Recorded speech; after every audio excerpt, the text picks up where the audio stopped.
You just got paid. You check your bank account. Maybe transfer some money to savings. Or maybe you don't. Maybe you just watch it disappear. Swallowed by rent, student loans, car payments, and that one impulse purchase you really didn't need. You work hard, you put in the hours, but at the end of the month, it feels like you're right back where you started. You look around at your friends, your colleagues, and it seems like everyone else has it figured out. They're buying houses, going on exotic vacations, or at least not stressing about every single bill. You wonder, is it just me? Am I doing something wrong? Well, here's the thing. You're not alone. Not by a long shot. In fact, what you're feeling, that constant financial squeeze, that sense of being stuck on a treadmill, that's the shocking financial reality for most Americans, especially those of us in our 20s and 30s. My name is Jordan, and I'm here to help you understand money, invest with clarity, and build wealth in the long term with discipline. If this makes sense to you, subscribe to the channel. Look, we're told to go to college, get a good job, and everything will just fall into place. We're supposed to be building our careers, enjoying our youth, maybe even thinking about starting a family. But for so many of us, the reality is a mountain of debt, a savings account that looks more like a puddle, and a constant, low-grade anxiety about money. And it's not because we're lazy or irresponsible. It's because the system, and frankly, our own ingrained habits are working against us. Let's start with a number that might make your jaw drop. The average American debt, excluding mortgages, is a staggering $104,755. That's according to Experian data from 2025. Now, if you're a millennial, someone in that 25 to 35 age range we're talking about, it gets even worse. Your average debt, $130 to $280. Think about that for a second. Over $130,000 in debt, not including the house you might not even own yet. Now, you might be thinking, okay, but what about income? Maybe people are earning enough to handle that. The median household income in the U.S. in 2024 was $83,730, according to the U.S. Census Bureau. So, we're looking at an average debt load that's significantly higher than the median household's annual income. This isn't just a little bit of debt. This is a massive financial burden that's crushing people before they even have a chance to get started. Here's what most people don't realize. This isn't just about big purchases. This debt is often a mix of student loans, credit card balances, car loans, and personal loans. Let's do some quick math.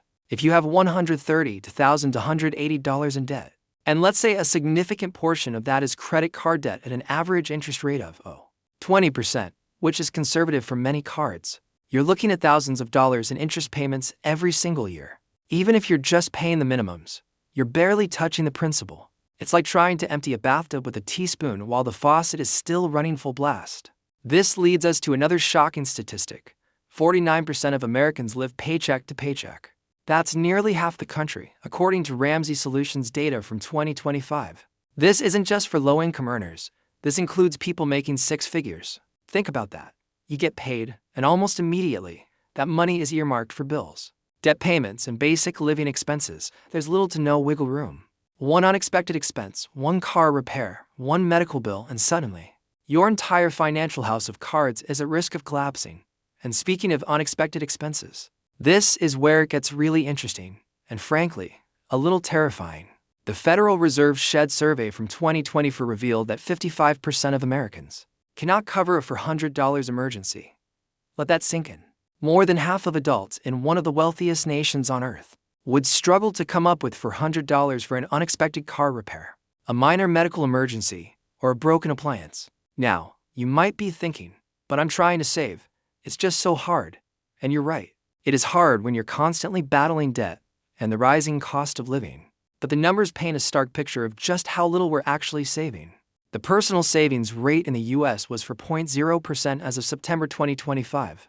According to the Bureau of Economic Analysis, for percent, that means for every dollar you earn, you're saving for cents. Compare that to historical averages, or even what financial advisors recommend 10 to 20% or more, and you see a massive disconnect. This low savings rate translates directly into a lack of emergency funds. Empower's 2025 data shows that the median emergency savings for Americans is a paltry $600. $600. That's barely enough to cover a single unexpected bill, let alone a job loss or a major medical event. And even more concerning, 21% of Americans have no emergency savings whatsoever. Zero. They are living on the financial edge, one bad day away from a crisis. So, why are we in this situation? It's not just about income or expenses. It's deeply psychological. We live in a society that constantly bombards us with messages to consume.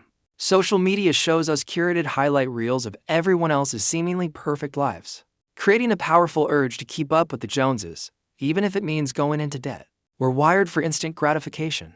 That new phone, that trendy outfit, that expensive coffee, they offer immediate pleasure, while saving for retirement or paying down debt feels like a distant, abstract goal with no immediate reward. Our brains are not naturally wired for long-term financial planning. We're much better at responding to immediate threats and rewards. Saving for a down payment on a house in 5 years feels less urgent than buying that new gadget today. This is why discipline is so crucial, and why understanding these psychological traps is the first step to overcoming them.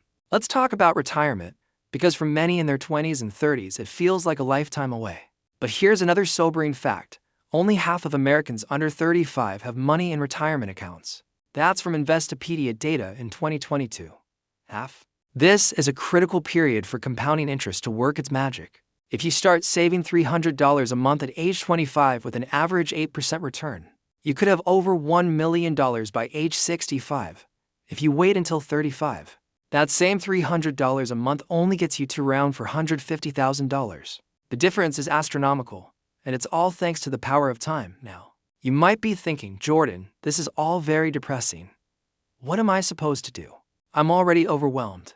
And I get it. It can feel overwhelming.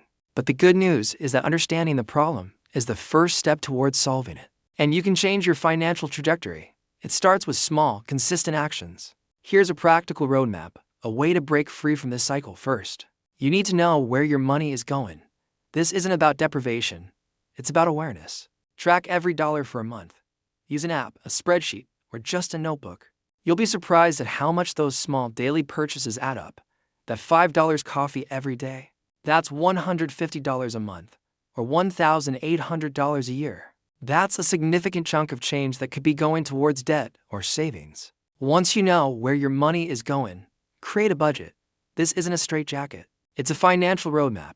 Allocate your income to different categories: housing, food, transportation, debt payments, and most importantly, savings.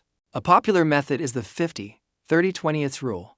50% for needs, 30% for wants, and 20% for savings and debt repayment. Adjust it to fit your situation. But make sure that 20% for savings and debt is non-negotiable. Next, prioritize your emergency fund. Remember that 55% who can't cover for $100. Don't be one of them.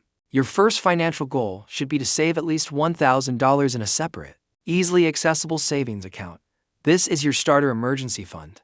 It's not for vacations or new gadgets. It's for those unexpected car repairs or medical bills. Once you have $1,000, work towards 3 to 6 months of living expenses. This is your true financial safety net. Automate this. Set up an automatic transfer from your checking to your savings account every payday. Even if it's just $25 or $50 to start, consistency is key. Then tackle that debt. For many, this is the biggest hurdle. You have two main strategies: the debt snowball or the debt avalanche. The debt snowball involves paying off your smallest debt first, regardless of interest rate, to build momentum and psychological wins. The debt avalanche focuses on paying off the debt with the highest interest rate first. Which saves you the most money in the long run? Choose the method that motivates you most. The important thing is to have a plan and stick to it. Every extra dollar you can throw at your debt is a dollar that stops working against you. And finally, start investing for retirement, even if it's just a little bit. If your employer offers a 401k match, contribute enough to get the full match. That's free money. If not, open a Roth IRA. Even $50 a month is a powerful start. Remember the power of compounding interest. Time is your greatest asset when it comes to investing. Don't let the complexity intimidate you. Start simple, learn as you go, and increase your contributions as your income grows. This isn't about being perfect overnight. It's about making conscious choices, understanding the forces at play, and taking consistent action. It's about shifting your mindset from instant gratification to long-term financial freedom. It's about recognizing that the shocking financial reality of most Americans doesn't have to be your reality. You have the power to change this. You have the power to break free from the paycheck-to-paycheck cycle, to build an emergency fund, to crush your debt, and to start building real wealth for your future. It won't always be easy, And there will be temptations. But every small step you take today is an investment in a more secure, less stressful tomorrow. So, what's your first step going to be? Are you going to track your spending for a month? Set up that automatic transfer to your emergency fund. Or maybe you're going to make a plan to tackle that credit card debt. Whatever it is, start today. Don't wait. Your future self will thank you. If you found this helpful, hit that like button, share it with a friend who needs to hear this, and subscribe for more insights on how to take control of your financial life. Let's build that wealth together.